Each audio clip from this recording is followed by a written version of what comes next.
Nos últimos anos 80, os presidentes George Bush dos Estados Unidos e Salinas do México estabeleceram um acordo comercial mais profundo entre os dois países. Ou seja, ele disse que o acordo começou entre esses dois países e depois se estabeleceu para o Canadá, mas sem problema nenhum, tá? Beleza aí? Vamos lá na sexta questão. Globalização, que eu acho que é um tema importante também para a sua prova, tá? A globalização diz assim, ó. A globalização das atividades econômicas afetou tanto os movimentos migratórios no mundo, o que tem tornado os países mais diversificados étnica e culturalmente. E aí? Certo ou errado?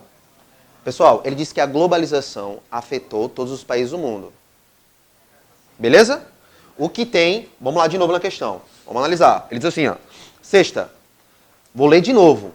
A globalização das atividades econômicas afetou os movimentos migratórios no mundo, o que tem tornado os países mais diversificados étnica e culturalmente. Isso aí tá certo, velho. Você anda pelas ruas de São Paulo, que é uma cidade globalizada, você encontra com muçulmanos, africanos, japoneses, chineses. É uma característica só brasileira ali? Cultural e étnica? Não, a gente tem uma salada cultural ali. Uma salada cultural mundial. É a característica da globalização, ou seja, um movimento migratório mais intenso. Pessoal, tem uma frase de globalização que diz mais ou menos assim, ó. A globalização, ela tornou o mundo menor. Por quê? Os meios de transporte se tornaram cada vez mais rápidos. E hoje, o meio de comunicação também. Não existe mais o aqui. Se eu quiser conversar com um cara agora do Nepal, lá na Ásia Meridional, eu falo com o cara. Se eu quiser falar com um cara que está, por exemplo, no Vietnã, ou na China, ou em Coité do Noia, eu falo, sem problema nenhum. Ou seja, há uma mistura étnica e cultural. Eu posso dizer que hoje o mundo é homogêneo, o mundo ele é heterogêneo. Essa sala é exemplo disso. Vocês têm aí marcas de roupas, camisas, tênis, de todos os cantos do mundo e fabricados em todos os cantos do mundo. Você pega hoje, por exemplo, um tênis Nike que está escrito Made in Vietnã. Você viaja para os Estados Unidos, compra lá um produto dentro do parque da Disney e vai estar escrito nele Made in Taiwan. Ou seja, uma mistura a nível de mundo, um mundo heterogêneo. Deu para entender aí? Tranquilo? Por isso que eu digo, a interpretação, a língua portuguesa ajuda demais. Vamos avançar? Vamos lá.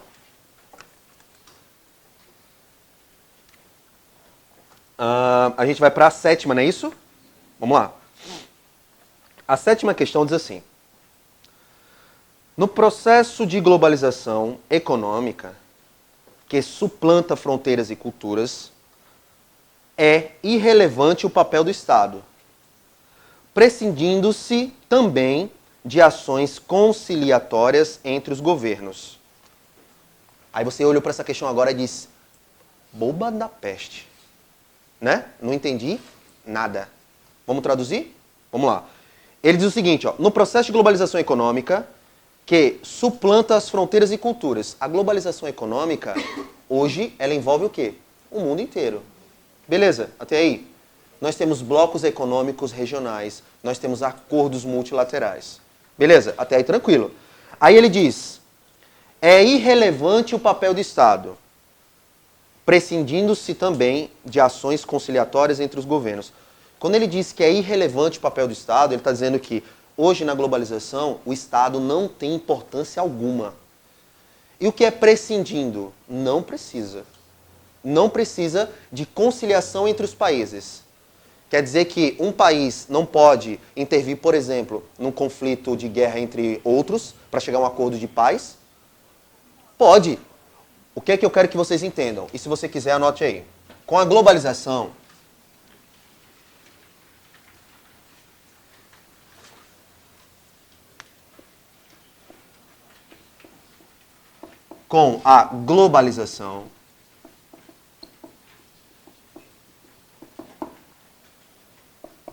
houve uma diminuição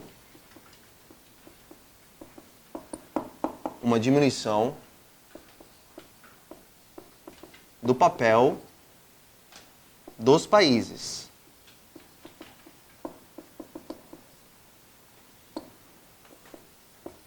Mas ainda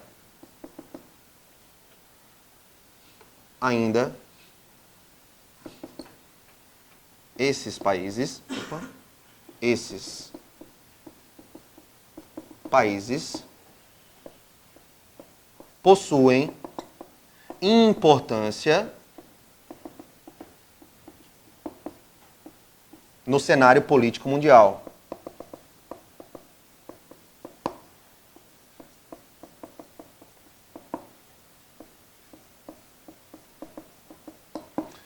Então, com a globalização, houve uma diminuição do papel dos países. Por que que houve uma diminuição, galera, do papel dos países? Principalmente com o liberalismo econômico. Presença de marcas mundiais. Então, a intervenção mínima do Estado. Deu para entender aí? A intervenção mínima do Estado. Com as privatizações, etc. Só que esses países possuem importância no cenário político mundial. Eles ainda têm. Eu vou dar um exemplo. Há alguns anos teve um caso de uma moça que foi condenada à morte no Irã por ter traído o marido. Porque lá eles são um país teocrático, né? Ou seja, as leis do país são regidas pela religião. E a menina foi condenada à morte por ter traído o marido. Detalhe, o marido dela estava morto. Ela era viúva. Mas a gente não vai entender a situação dos caras lá. O então presidente Lula interviu politicamente. Ele falou com o então presidente Mahmoud Ahmadinejad e disse assim para ele: manda ela para cá, a gente vai conceder asilo político para ela. Aí ele disse: não, a gente vai condenar ela à morte. Vamos enterrar ela até a cabeça e vamos apedrejar ela na cabeça. País legal de viver, né? Quem quiser não passar na prova e tiver a fim de sofrer um pouquinho, vai pro Irã. Tá? Então vejam, o Lula não interviu? Sim ou não? Interviu. Mas no cenário econômico mundial, o papel dos estados é cada vez menor. A importância vai ser das grandes marcas, das grandes multinacionais. Deu para entender aí? Quando a questão diz que os estados perdem completamente, estão fora das relações internacionais, isso não existe. Isso está completamente fora. Quando os Estados Unidos intervêm, por exemplo, na crise humanitária e na guerra civil na Síria, há uma presença de um Estado ali. Beleza? Vamos lá. Vamos avançar. Essa foi a 7ª, né? Então, a questão está errada. E por que ela está errada, principalmente? Porque não foram eliminados. Os Estados não foram eliminados nesse cenário político mundial, tá? Nível alto aí a questão, tá? Vamos lá. Vamos lá? Pode ir? Quarta não, 8ª questão, né? Vamos nessa. Nas cidades, as denominadas áreas de risco constituem-se a revelia das políticas espaciais, adotadas tanto pelos municípios quanto pelos empreendedores imobiliários. Em um processo no qual a população ocupante torna-se a responsável pela constituição do risco e da vulnerabilidade. Também nível alto essa questão. Beleza? Pessoal, olha só. Ele fala o seguinte: essa questão, ele fala sobre a vulnerabilidade da população, principalmente a população mais pobre, beleza? Isso é mais forte em grandes centros urbanos. E aqui, essa questão, ela nos remete a um processo muito comum no Brasil. Processo de favelização. O processo de favelização das periferias, as pessoas ficam submetidas a situações de risco. Violência, essas pessoas que moram em costa, no período da chuva, a questão de desastre, as mortes e tal. O que a questão diz? A questão diz o seguinte, ela fala assim pra gente, ó, que, lá no finalzinho, em um processo no qual a população ocupante torna-se a responsável pela constituição do risco e da vulnerabilidade. Eu pergunto, o processo de favelização, até no Brasil, é a população que é culpada? Quem é culpado? O Estado.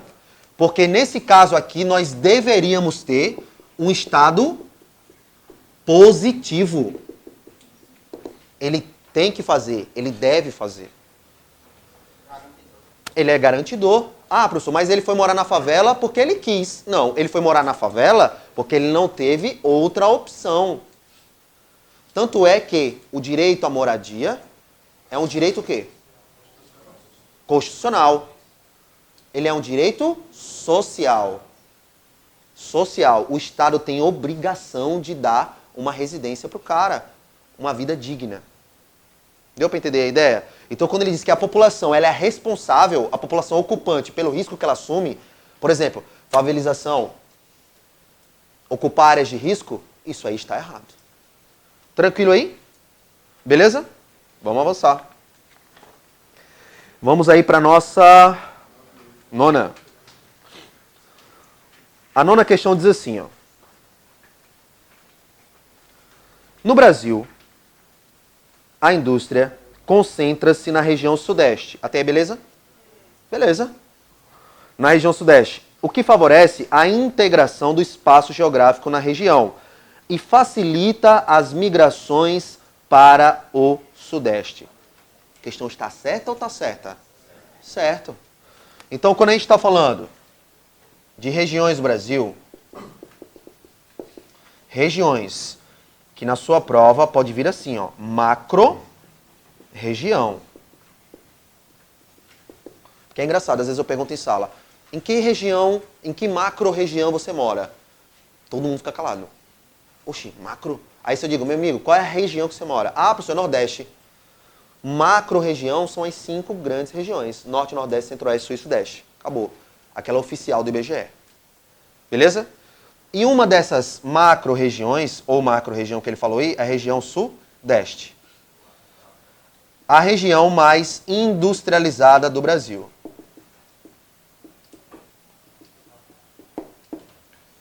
Mais industrializada. Vou parar. Depois ele edita lá. Diga aí o que você quer. Beleza. Mais alguma coisa, Fih?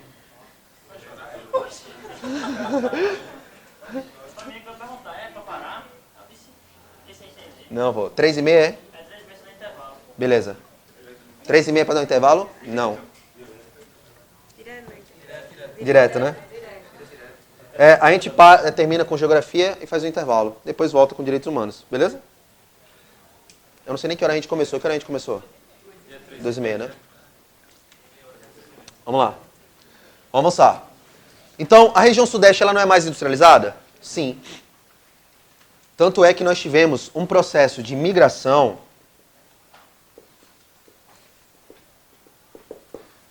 intensa entre o Nordeste e o Sudeste. Sim ou não? Muitos migrantes do Nordeste não foram para o Sudeste? Eu garanto que aqui nessa sala você conhece alguém que mora em São Paulo. Ou conhece alguém que conhece alguém. Eu garanto isso. Eu sou esse caso. Eu nasci em São Paulo, mas meus pais são pernambucanos e vim morar em Alagoas. Olha só. A salada cultural. E vou pro Acre. Olha só. Inclusive o Acre, ele é sinônimo também desse processo migratório. Porque quando se fala no Acre, muita pessoa só pensa em índio e tal, e era o que eu imaginava também. Só que lembrem-se lá, a gente teve o ciclo da borracha. Muitos nordestinos foram para lá. Quando as pessoas me perguntam como é Rio Branco, eu disse, é igual Maceió, velho. Tem gente branco, loiro, alto, baixo. Houve imigração até árabe para lá. Então não tem muita diferença. Tá? Então, pessoal, nossa oitava questão aí. Oitava não, desculpa, nona questão. Gabarito, correto. Beleza? Vamos avançar para a 10ª. Vamos lá. A 10ª ele está falando de população brasileira. Beleza? Vamos lá. A 10ª questão diz assim, ó. A população brasileira continua crescendo, contudo, em ritmo menor que no século XX. Tendo aumentado o contingente populacional de idosos. E aí? Certo. Então, hoje nós temos no Brasil um aumento, como eu falei antes, da expectativa de vida. Tá? De 80, como eu lembro, um idoso na década de 80, com 60 anos, era aquele idoso caquético, curvo, que andava devagarzinho. Hoje, o idoso com 60 anos, ele está mais ativo do que eu. Vai pra balada, vai namorar, ginástica, acorda às 5 horas da manhã, não sei pra quê, né? Acorda às 5 horas da manhã, vai caminhar, toma umazinha de vez em quando. Ou seja, eles são muito ativos. Por quê? Aumento da expectativa de vida, acompanhada também do aumento de acesso a medicamentos, tratamento. Isso amplia a expectativa de vida. E aquele assunto que os brasileiros não querem ter mais filhos, pessoas? Ah, ótimo. A colega perguntou assim, sobre a diminuição de filhos por casal no Brasil. É um fato também que interfere na Previdência Social. Porque a taxa de natalidade hoje no Brasil, ela vem caindo. E o Brasil está caminhando para uma tendência que a Europa já tem há muito tempo, que é casais sem filhos, ou com cães. Ano passado, pela primeira vez na história, o número de cães por domicílio ultrapassou o número de crianças. As pessoas não querem ter filhos. Por quê? Ter filhos em grandes centros urbanos custa caro. Né? Custa caro. Muito caro. Quem tem filho sabe o que eu estou falando. Né? E outra, para quem tem filho, você vai chegar em casa, nunca seu filho vai pular na sua cara, lamber a sua cara só porque você trouxe para ele um pedacinho de comida. Você tem que trazer pelo menos um videogame. Não é verdade? Não, também não é tão assim. Não, é assim. Vamos lá. Beleza? Diminuição de filhos por mulher. E também de quem é a culpa? Vocês, mulheres, entrando no mercado de trabalho. Não é verdade? Entrando no mercado de trabalho. Então, vão adiando o processo de ter filhos. Aí depois se acostuma e diz, não quero. Ou então, no máximo, tem 1 ou 2. E olhe lá. A minha avó teve 13. A minha mãe só teve 2. Eu até agora não tive nenhum. Só tenho 2 cães. Que são meus filhos também. Né? A natalidade diminui, mas a adoção aumenta, né? Oi? Adoção, né? Isso, a natalidade diminui e a adoção aumenta. Aumenta. Principalmente de crianças mais pobres, né? Beleza? Vamos lá? Vamos na 11, né? Quanto à distribuição da população brasileira no território, verifica-se a ocorrência de um processo de interiorização de seu contingente. A questão está correta. Tá? População brasileira. População brasileira.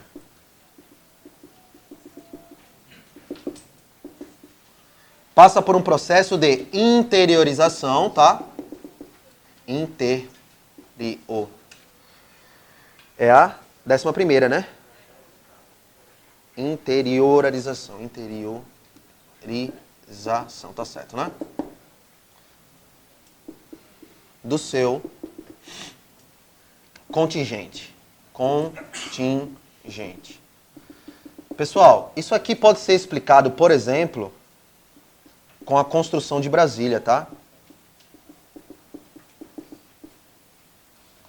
Isso mais no passado. Ou com o crescimento das cidades médias. Professor, o que são cidades médias? Cidades médias são cidades entre 100 mil e 500 mil habitantes. Exemplo, Arapiraca, Caruaru, Juazeiro, Petrolina. Tranquilo? Então, há um processo de interiorização do Brasil? Há. Ou seja, as pessoas estão migrando para o interior. E não estão migrando para o interior sozinhas. A indústria também está fazendo isso, tá? Migrando para o interior do país. Beleza? Questão muito simples, muito fácil aí, tá? Boa tarde. Vamos lá. 12ª. Opa. A erosão, posso ir? Vamos lá. A erosão no Brasil, entendida como um problema ambiental apenas pertinente ao espaço rural, tem se agravado em razão de técnicas empregadas na agricultura de larga escala. E aí? Por que está errado? Apenas. Cuidado com palavras categóricas na sua prova CESP. Apenas, exclusivamente, somente. Quer dizer que é só o espaço rural que sofre com os problemas ambientais? Não. No espaço urbano, isso é até mais forte, mais latente. Tá? A gente tem poluição visual, poluição sonora, poluição atmosférica, todo tipo de poluição. Né? Poluição sonora é que mais tem, né? Pablo, reggae, né? E funk, é o que mais tem. Essa parte de a chegada a técnicas empregadas na agricultura também. Não, porque ele diz assim, ó, tem se agravado em razão de técnicas empregadas na agricultura de larga escala. Não vai fazer diferença nenhuma na questão.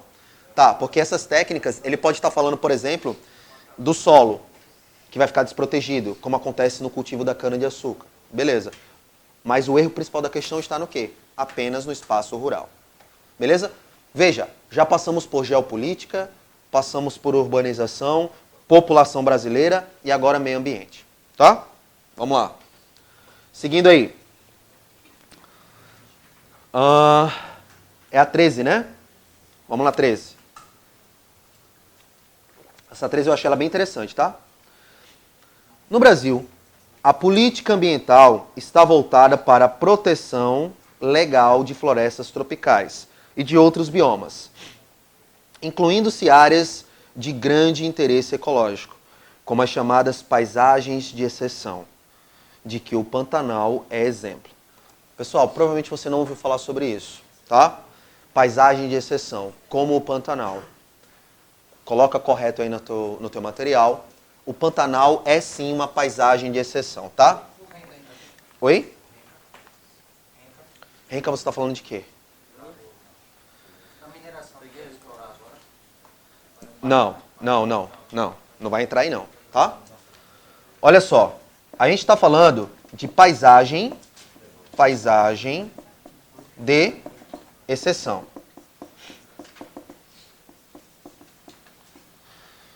Paisagem de exceção. Pessoal, paisagem, né?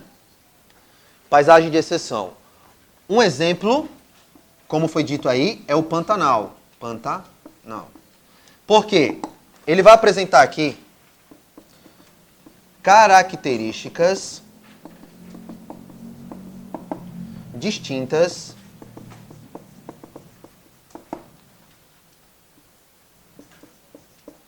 das paisagens, características distintas das paisagens que estão ao seu redor. É uma espécie de ilha ecológica, entre aspas. Uma paisagem de exceção, ele vai apresentar características distintas de tudo que tem ao seu redor. Só ele. Por exemplo, o Atol das Rocas, o Pantanal, a maior planície alagadiça do mundo. Então, essa característica é só ele que tem. E no Brasil, a gente cria formas de proteção. Que formas de proteção são essas? Através de APAs e APPs. Área de preservação ambiental e área de preservação permanente. Beleza? Qual a diferença?